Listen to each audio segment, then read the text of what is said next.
about what makes a language a language. Basically, for the purposes of my presentation, is going to be anything that has been historically spoken among culture that naturally became a language of its own, that wasn't invented by any human, and that has been spoken at any point in history by more than 5 people. So, that said, a language is the way we communicate with other people. It's what brings people together, and it's the way that we let other people know what we're thinking and what we're doing, and prevent people from being unsure of what's going on. So basically, a language is if you say something, the person who speaks the same language should know what you're trying to get across. If they don't, that's what's known as the language barrier. Language barrier is when 2 people or more are having a conversation. You can come on in, but they don't speak a common language, so they don't understand what's going on. A really good example of what a language barrier looks like would be if I was to come up to you and say, "Basketball, baseball." You don't know what I'm saying, because first of all, it's not a real language, so don't worry.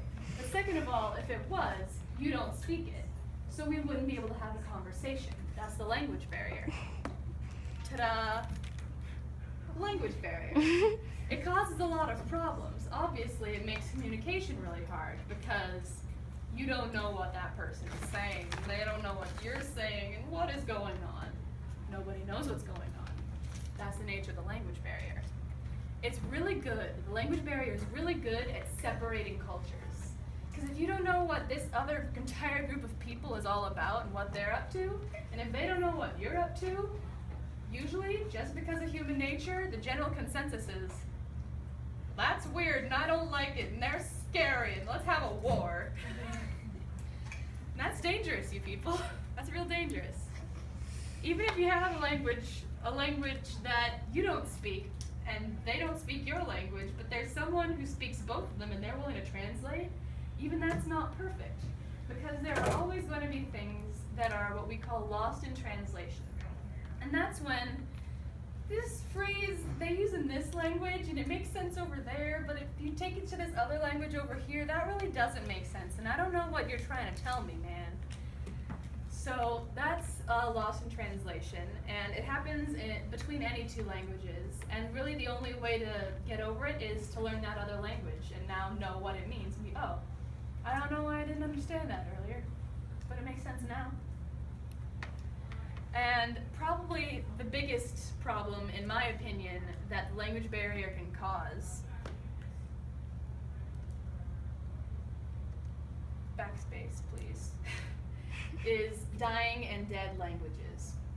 A dead or dying language is any language that is no longer spoken because the original population of people who spoke it started speaking a different language. Now, usually the reason this happens is colonialism. I'm just going to go ahead and say it. It's white people coming in and saying, "You're going to learn our language. Isn't that fun?" And then they have to learn that language.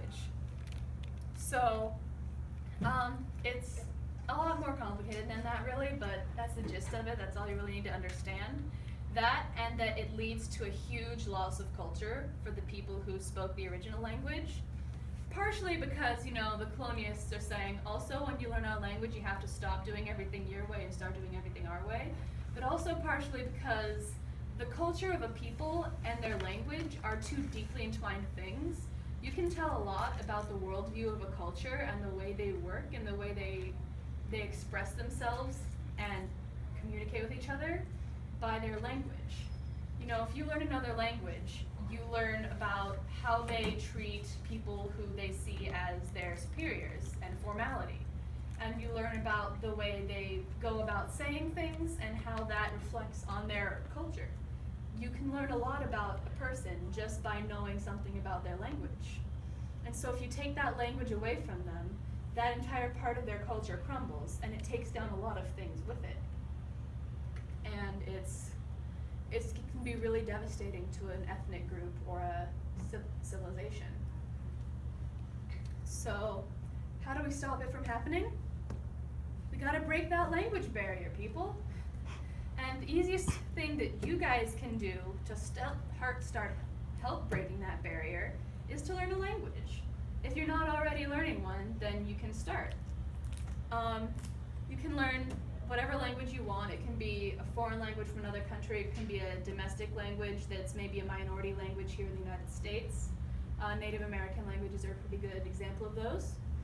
You can learn a dead language like Latin. No one's going to stop you. I mean, you're going to have a hard time finding a native speaker to practice with, but no one's going to stop you.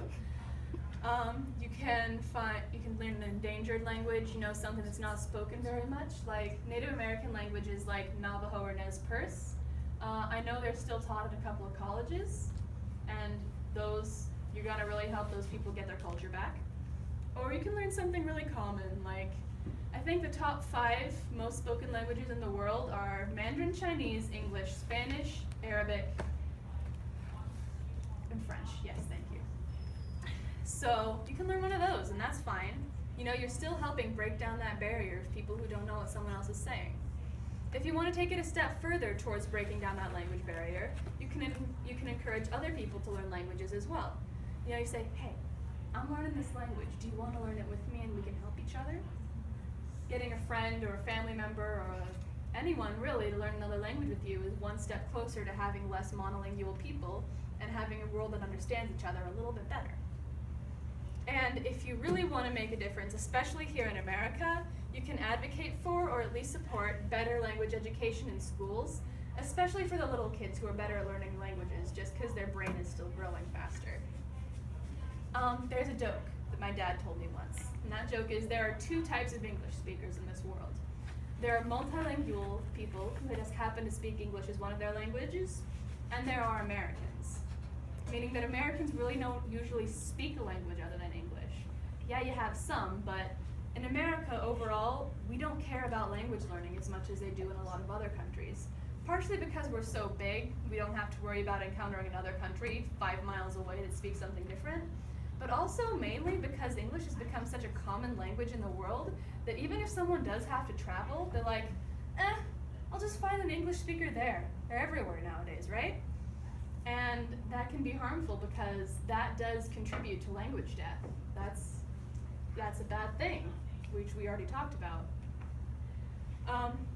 So we need to have better language education so that doesn't happen as much. Because if we keep being seen as the people who come into another country and expect everyone to speak our language, well, that's rude. Do we really want to be the culture of rude people? Because that's where we've gotten ourselves to. And that's not what I want. So hopefully by this point, I've convinced at least some of you that, hey, maybe language learning would be a good idea for me. Well, if that's the case, you're probably wondering, how am I going to do that? I don't have any resources. Now you have resources. This is the additional benefits page.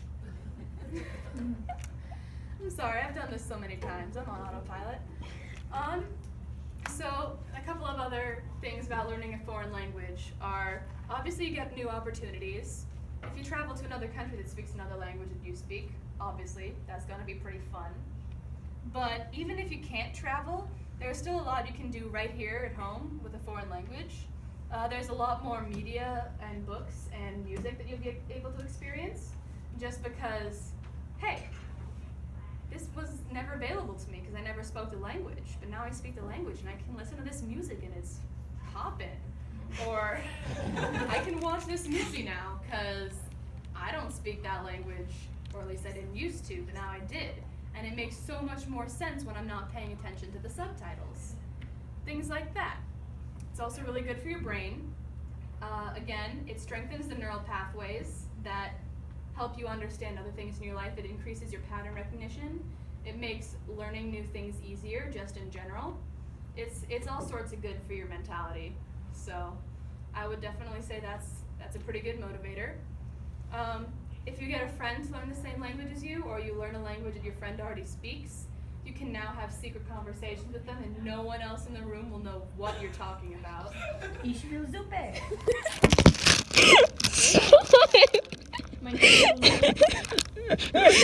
that's always interesting to see how people react when you start talking with someone in a language they don't speak. I've had conversations in Spanish with people who speak it in front of people who don't, and I've gotten reactions on a way from, that's cool, what are you saying, to, I hate you, please stop that. It's really funny, it's really funny. And I know college is looming over all of us right now. If we're not going in a couple of months, we're going in a couple of years, and that's scary, especially not knowing whether or not you're going to get accepted. If you're pretty good in another language, colleges are going to take notice, because again, they know it means that you have a better brain, it means that you learn faster, and it also means that you have the dedication to learn something like that. And colleges like that. And so do jobs, employers. You're gonna have a lot more luck applying for things if you speak another language. So, hopefully now we're ready to go to the resources page. Yes. Good on me.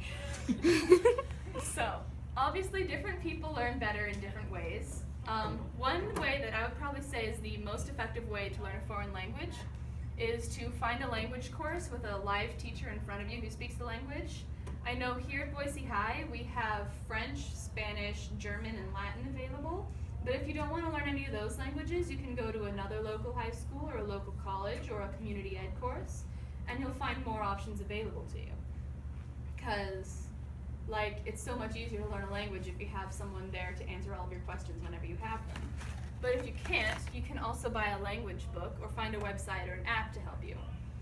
And if I'm going to do one of those, I would say definitely have more than one on hand, just so you have a bit of variety. But those are still really great ways to learn a language if you can't have a native speaker, or at least someone who understands the language there to help you with it.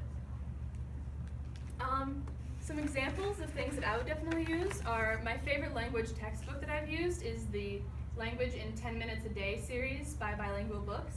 I actually brought in my copy of Arabic in 10 Minutes a Day to show you all what it looks like, so you can find it at Barnes & Noble. It's really fun.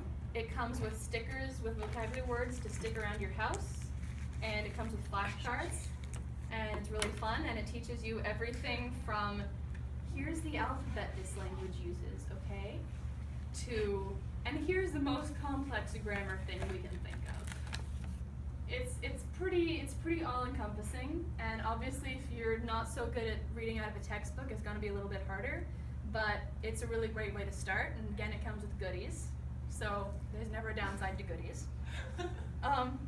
If you're more looking for something online, some of my favorite websites are Mango Languages, Duolingo, and Memrise. Mango is really fun because it teaches you in a progressive way where, okay, we're going to start with how you say hello and how you introduce yourself. And then here's how you talk about how old you are and what your name is and things. And then here's how you learn to level up, how you understand what the other person is saying and what they might respond. And then here's how you say goodbye. And then they just slowly add on to your language base really slowly. And it works really well for me, but it might not for others, so that's fine.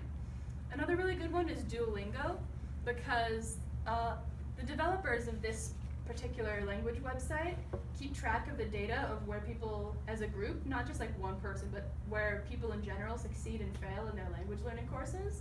And they say, okay, people are being really bad at this concept and quitting. Maybe let's move that over here. Or people seem to be having a really easy time with this concept. Let's put it at the beginning so they have that success first. And so they slowly, just bit by bit, improve all of their language lessons. And it helps people to get a better handle on what's going on. And Memrise is a really good one for just memorizing vocabulary, like the name might suggest. Like we all hate memorizing vocabulary words. I know. Memrise makes it a little bit more fun, a little bit more easy, a little bit more accessible. You know, it's pretty good. I would definitely recommend Memrise. And then my favorite app is Tandem. It's a little bit more geared towards advanced learners, but I wanted to bring it up just because it's such a fabulous resource for people who are starting to get a little bit better at the language.